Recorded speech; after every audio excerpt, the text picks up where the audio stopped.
Salam sejahtera, warahmatullahi wabarakatuh. Jamila, seorang pemulung muda, menyimpan rahasia besar di balik debu trotoar dan karung lusuh di punggungnya. Di balik wajah yang lelah itu, tidak ada yang tahu bahwa ada seorang intel kepolisian yang siap membongkar razia ilegal paling brutal yang pernah terjadi di kota. Tetapi pada hari itu, penyamarannya akan hilang. Jamila memulai harinya di trotoar panjang yang sudah menjadi rumahnya setiap pagi. Ia berjalan perlahan sambil menunduk, mengambil botol plastik dan kaleng bekas yang berserakan di pinggir jalan. Dia membawa karung lusuh di punggungnya. Kulitnya yang sudah legam terbakar waktu oleh panas matahari.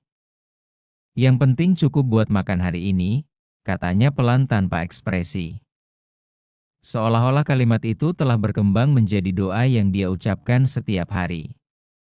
Rambut hitamnya yang kusut menempel pada keringat basah di wajahnya.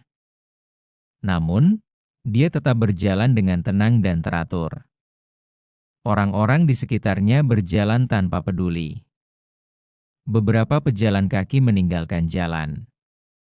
Mereka bahkan menutup hidung mereka saat melewatinya. Tidak ada orang yang benar-benar mengetahui identitas perempuan itu. Bagi mereka, Jamila hanyalah wanita muda yang tinggal di luar kota yang menjadi pemulung. Tapi ia memiliki sesuatu yang tidak pernah diduga siapapun di balik pakaian lusuh dan karung robek itu. Setiap hari, ia mengingat setiap sudut jalan, setiap penjual kaki lima, dan setiap polisi yang berjaga di sekitarnya. Tampaknya semua yang ia lakukan adalah tindakan biasa. Meskipun demikian, setiap langkah merupakan bagian dari tugas yang sedang ia selesaikan. Jamila bukan sekadar mencari botol bekas. Ia sedang mengumpulkan fragmentasi informasi untuk menemukan celah untuk membongkar aktivitas kriminal berseragam yang mendukung razia palsu. Tidak ada yang dapat mengatakan. Dia tidak tahu siapa sebenarnya, bahkan pedagang yang sering memberinya air minum gratis. Jamila adalah seorang agen intel kepolisian di balik wajahnya yang letih dan senyum kecil yang terkadang muncul. Ia hidup di debu jalanan karena tugas, bukan kebetulan. Banyak orang menganggapnya sebagai tempat lewat semata. Bagi Jamila adalah wilayah operasi, tempat ia bersembunyi di depan mata semua orang. Di perempatan besar yang ramai, Jamila berdiri di tepi trotoar sambil memungut beberapa botol bekas dari tong sampah. Asap kendaraan mengepul, klakson bersahutan, dan panas aspal membuat udara seolah membakar kulit. Namun, tatapan sinis datang dari berbagai arah di tengah keramaian itu. Seorang pengendara berhenti di lampu merah dan menatapnya dengan marah. Sifat pemulung adalah mengganggu jalan. Hardiknya dengan suara lantang. Beberapa orang yang berada di sekitarnya juga menoleh.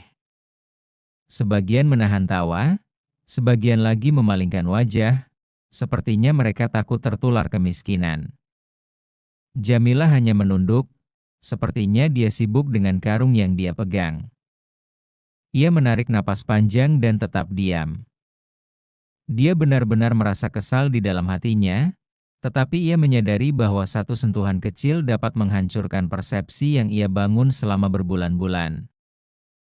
Tenang, Jamila, bisiknya dalam hati. Anda bukanlah pemulung yang sebenarnya. Anda bekerja.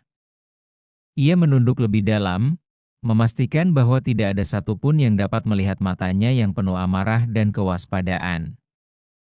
Seorang ibu pejalan kaki menatapnya dengan belas kasihan dan memberinya sebotol air mineral bekas. Minum, madam, panas sekali, katanya pelan. Jamila tersenyum kecil, menerima tanpa banyak bicara, dan dengan lirih mengucapkan terima kasih. Ia menyadari bahwa di antara tatapan keji dan kebencian, masih ada orang yang merasa empati. Namun baginya empati bukan yang ia cari hari itu. Ia melihat sesuatu yang lebih luas. Dia melihat dua polisi menghentikan mobil pribadi di seberang jalan dan memaksa pengemudinya turun. Dari balik rambutnya yang menutupi wajahnya, Jamila menatap ke arah mereka. Dalam laporan batinnya, dia menyebut mereka. Tatapan rendah hati yang baru saja ia terima tidak lagi relevan. Ejekan-ejekan itu hanyalah satu aspek dari penyamaran. Ia menyadari bahwa waktunya telah tiba untuk bertindak lebih dekat. Selama siang itu, matahari sangat menyengat hingga udara di atas aspal bergetar. Jamila berdiri di bawah bayangan papan reklame besar menyeka keringat dari dahinya dengan punggung tangan. Dari kejauhan, dia melihat sekelompok polisi memberhentikan kendaraan di sisi jalan. Ia memicingkan mata, mencoba memastikan apa yang sebenarnya terjadi. Lagi razia, tapi kok gak ada papan tanda atau garis pembatas. Gumamnya pelan.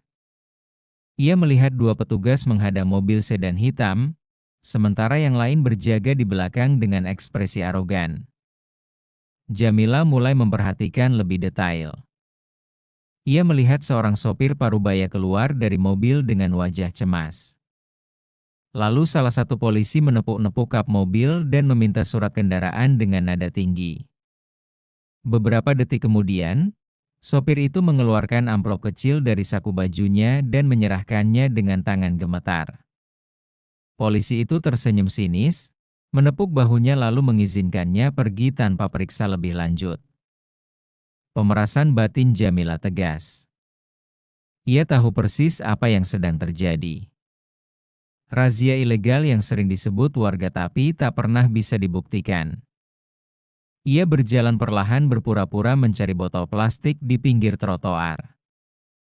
Setiap langkahnya mendekat sedikit demi sedikit sementara matanya terus mengamati pola mereka bekerja. Tak ada berita tentang razia resmi hari ini dan ia yakin markas besar tidak mengeluarkan surat tugas untuk itu. Mereka bukan patroli resmi, pikirnya sambil mengatur napas. Ia mulai mengenali wajah seseorang di antara para petugas itu. Sosok berbadan besar dengan kemeja abu-abu ketat yang tampak memimpin operasi. Heru, gumamnya pelan. Nama itu sudah lama ia dengar dari laporan intel sebelumnya. Oknum polisi yang dikenal licik dan berani menantang aturan. Jamila menatapnya lekat dari kejauhan. Pria itu berdiri dengan penuh percaya diri. Tertawa sambil menerima sesuatu dari pengendara lain yang baru saja diberhentikan. Suara tawa itu terdengar keras dan menghina di tengah panas yang membakar. Di dada Jamila, perasaan marah mulai tumbuh.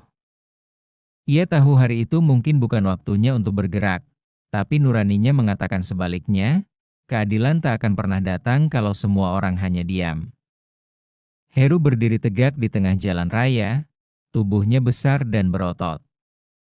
Seragam abu-abunya tampak terlalu ketat menempel di dada.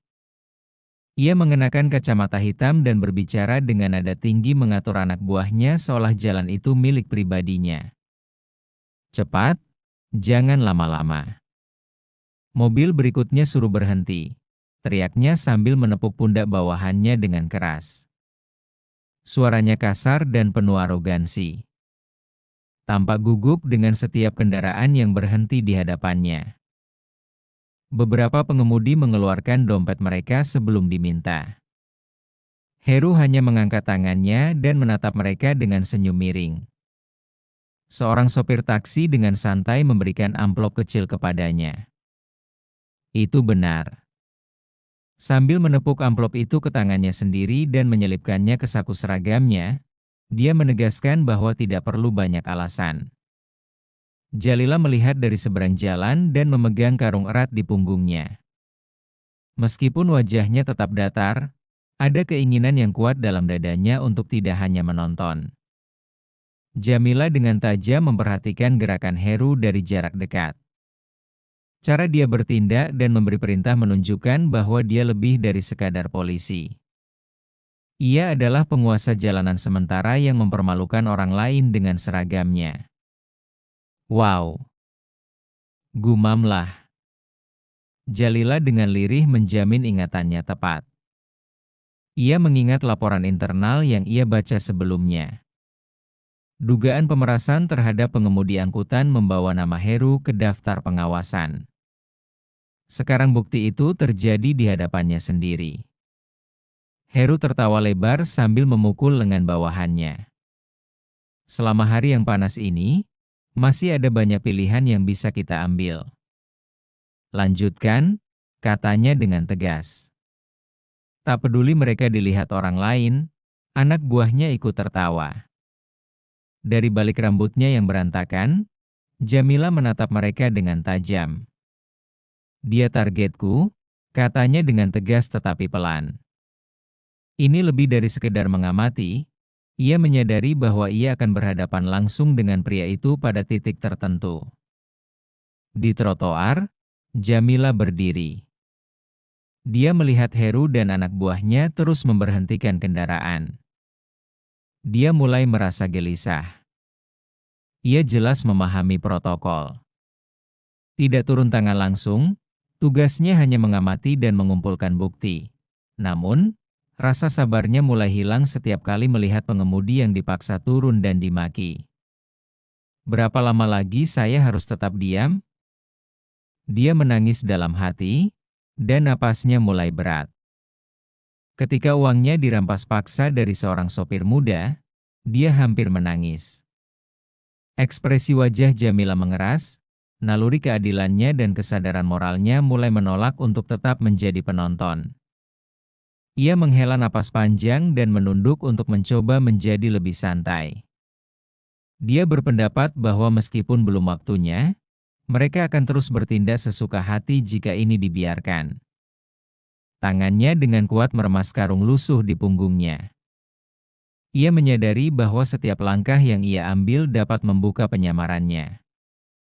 Namun, ada sesuatu yang lebih kuat daripada rasa takut pada saat ini. Motivasi untuk menghentikan ketidakadilan yang sedang terjadi di hadapannya. Dengan mengikuti prosedur, Jamila mulai bergerak menuju lokasi razia. Ia menunduk dan mengambil botol plastik dari selokan, berpura-pura mencari sampah di area itu. Matanya tajam mengawasi setiap langkahnya. Ia mulai mengingat jumlah petugas, posisi kendaraan, dan arah pengendara berikutnya dengan cepat. Ia menyadari bahwa keadaan ini dapat berubah dalam beberapa menit. Meskipun Heru sempat melirik ke Jamila, dia tidak melihatnya lebih jauh. "Heh, pemulung sekarang juga banyak di sini," kata dia sambil tertawa. Jamila berpura-pura tidak memperhatikan. Ia tetap mengambil kaleng bekas. Namun, pada kenyataannya ia sedang menunggu saat yang tepat. Nurani yang selama ini disimpan di dalam dirinya sudah siap untuk meledak. Dia akhirnya kehilangan kesabaran pada hari itu. Jamila memungut botol ketika salah satu anak buah Heru berdiri di dekatnya. Tanda-tandanya penuh dengan curiga dan meremehkan. Ia bergerak lebih dekat dan menendang karung Jamila hingga isinya tumpah ke aspal. Di bawah panas matahari, botol plastik dan kaleng bekas berserakan. "Berhati-hatilah, pemulung. Ganggu pekerjaan orang lain." Sambil tertawa keras, dia mengejeknya. Suaranya menarik perhatian Heru, yang sedang berbicara dengan sopir mobil yang baru saja ia peras. Heru menoleh dan memandang Jamila dari kepala hingga kaki. Ia tertawa kecil, menyeringai, dan berjalan beberapa langkah mendekat. Dengan nada menghina, dia berkata, "Wah, ini dia yang bikin jalanan kotor. Udah, suruh minggir saja sebelum gue suruh sikat beneran," katanya sambil menepuk pundak pekerjanya. Suaranya keras. Itu cukup untuk menarik perhatian sejumlah orang yang melewati. Kemudian pergi dengan cepat. Jamila tetap diam. Ekspresinya tenang, tapi matanya tetap tajam dan tidak bergeming. Emosi mulai memanas di dadanya. Bukan karena karungnya ditendang atau dipermalukan yang membuatnya marah. Itu karena sikap seenaknya mereka terhadap orang yang mereka anggap lemah.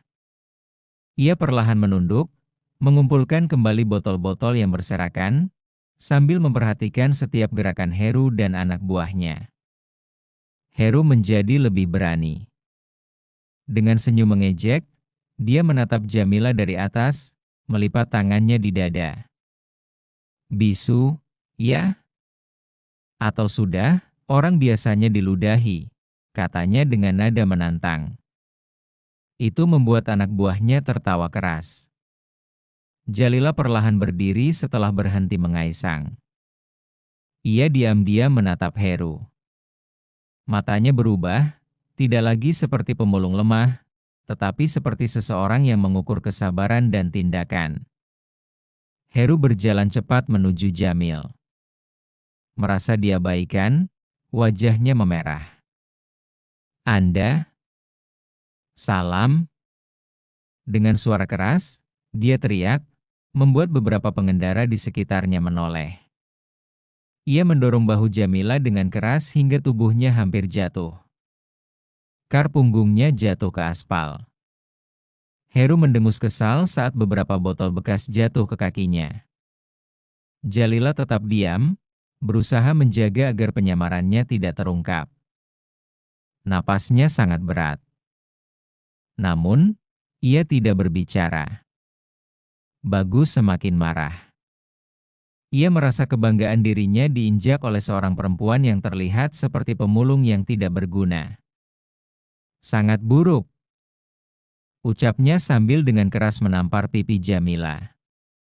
Di tengah kebisingan jalanan, suara tamparan terdengar jelas.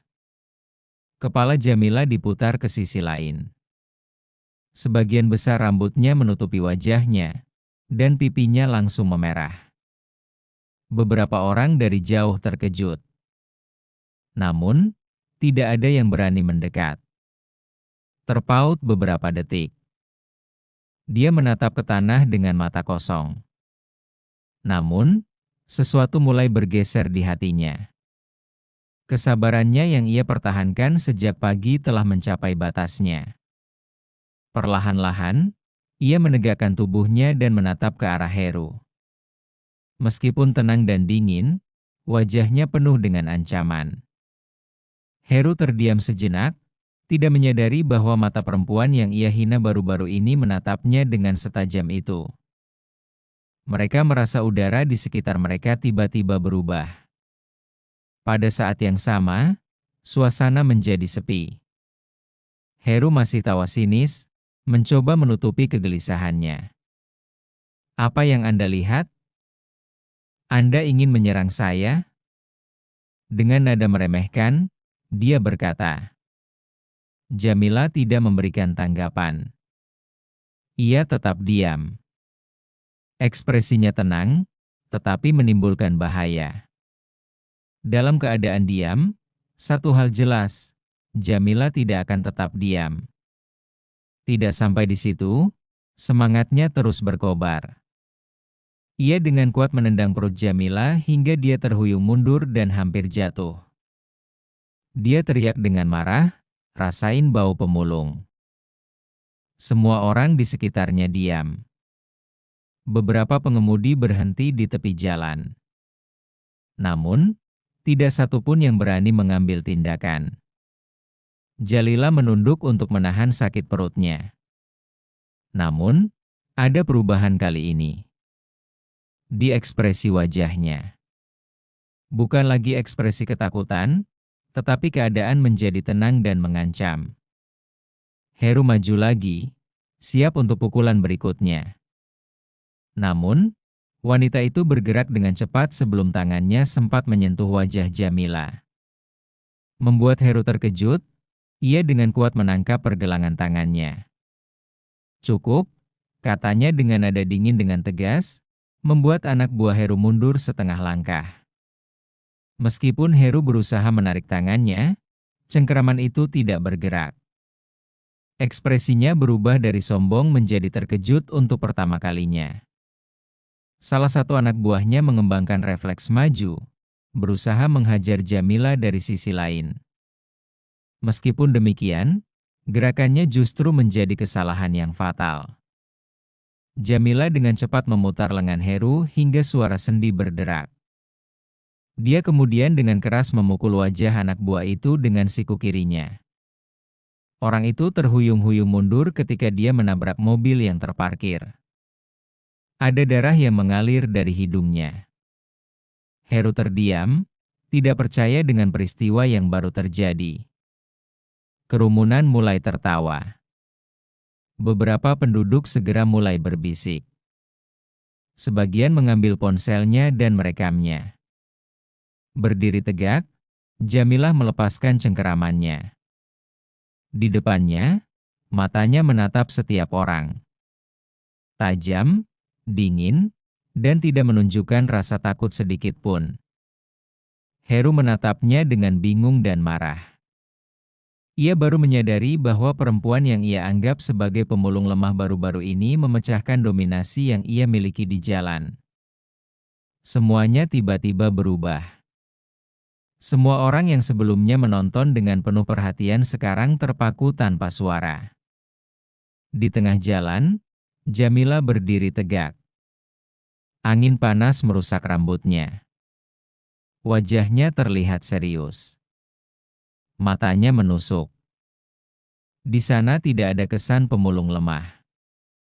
Seseorang dengan sikap tegas dan penuh kendali sekarang berdiri di depan Heru. Setelah sebelumnya terlihat percaya diri, Heru kini menatap dengan perasaan bingung dan ketakutan. Ketika dua anak buahnya maju serempak dan berusaha menyerang dari dua arah, dia tidak sempat bertindak. Anak buah pertama memukul wajah. Namun, Jamila cepat menghindar dan menendang dadanya dengan kuat hingga pria itu terlempar ke belakang dan jatuh ke aspal. Yang kedua berusaha masuk dari belakang. Namun, Jamila menangkap lengannya, memutarnya, dan dengan cepat membanting tubuhnya ke tanah dengan cara yang mirip dengan seorang petarung yang terlatih. Kemudian terdengar jeritan kesakitan dan benturan keras. Setiap orang yang melihat hanya dapat terpanah. Heru membulat mata dan melangkah mundur setengah langkah. Setelah melihat anak buahnya tumbang satu persatu, otaknya tidak cukup kuat untuk memahami apa yang baru saja terjadi. Siapa itu? Sebenarnya, siapa Anda? Gumamnya pelan, hampir tidak terdengar. Jamila hanya mengatur napas dan menatapnya tanpa menjawab. Meskipun tenang, matanya mematikan. Orang-orang yang berada di sekitar mereka berbisik satu sama lain. Mereka yang memiliki ponsel merekam setiap detik tanpa berkedip. Itu mereka. Saya tidak tahu siapa wanita itu. Namun, keadaan sepenuhnya dikontrol oleh sosok yang baru saja dipukuli. Heru, yang dulunya menjadi pihak yang menakutkan, sekarang diam dan mulai kehilangan kekuatan. Di balik silence, satu hal jelas. Jamila tidak seperti orang lain. Setelah kehilangan wajahnya di depan anak buahnya, Heru langsung mencabut pentungan baja dari pinggangnya. Urat lehernya menegang, wajahnya merah. Menurut Anda mungkin melanggar hukum? Ya. Sambil mengayunkan pentungan ke arah kepala Jamila, dia teriaknya. Namun, Jamila bergerak dengan cepat, menunduk dan bergerak ke samping. Pentungan itu menghantam bodi mobil di belakangnya, meninggalkan suara benturan keras. Beberapa orang yang menonton menahan napas, dan yang lain menjerit pelan. Jalila berdiri tegak lagi dengan wajah dingin. Heru, aku tidak melawan hukum. Dia berkata dengan tegas dan suaranya jelas. Andalah yang merusak seragam itu. Heru menjadi semakin marah dan berulang kali mengayunkan pentungannya, tetapi dia berhasil menghindari setiap serangan dengan gerakan cepat dan terlatih. Dengan kedua bahu dan lengannya, Jamila menangkis. Langkahnya tidak berat, tetapi kuat. Suara denting logam dan gesekan sepatu di aspal bergema di antara kerumunan yang terpancar. Her segera mencoba menyerang dari sisi kanan. Setelah menunggu waktu yang tepat, Jamila melayangkan tendangan dengan menangkis keras dengan lengan kirinya, mengarah ke dada Heru. Heru terhempas ke belakang dengan pentungan baja di tangannya terlempar jauh ke sisi jalan setelah tendangan itu mendarat telak. Suara benda yang hancur jatuh ke aspal sangat keras. Semua yang melihat membeku. Dengan wajah yang setengah kaget setengah takut, Heru terengah-engah menatap Jamila. Nafasnya memburu, seragamnya kusut dan berdebu. "Siapa sebenarnya Anda?" berkata dengan suara yang menggelegar. Jamila tidak memberikan tanggapan. Ia hanya mendekat dengan perlahan. Sorot memiliki mata yang tajam dan penuh kontrol. Setiap langkahnya terdengar jelas, menggema di antara keheningan jalan yang sekarang terasa seperti arena pertarungan antara kesombongan dan kebenaran. Dengan langkah terseret, Heru mundur beberapa langkah. Karena kelelahan dan panik, dada saya naik turun dengan cepat. Wajahnya yang dulu arogansi berubah menjadi cerah. Peluhnya mengalir keluar dari pelipisnya. Ia berusaha meraba pinggangnya, mencari pistol tambahan, tetapi tangannya gemetar. Jamila terus bergerak perlahan. Setiap langkah dilakukan dengan ketat dan diukur. Walaupun rambutnya berantakan dan debu menutupi wajahnya, sorot matanya tetap dingin dan tajam. Jamila menarik pistol kecil berwarna hitam dari balik karung lusuhnya tanpa mengalihkan pandangan. Moncong senjata itu segera menuju mulut Heru. "Turunkan senjatamu," katanya tegas tetapi pelan. Suaranya datar tanpa emosi.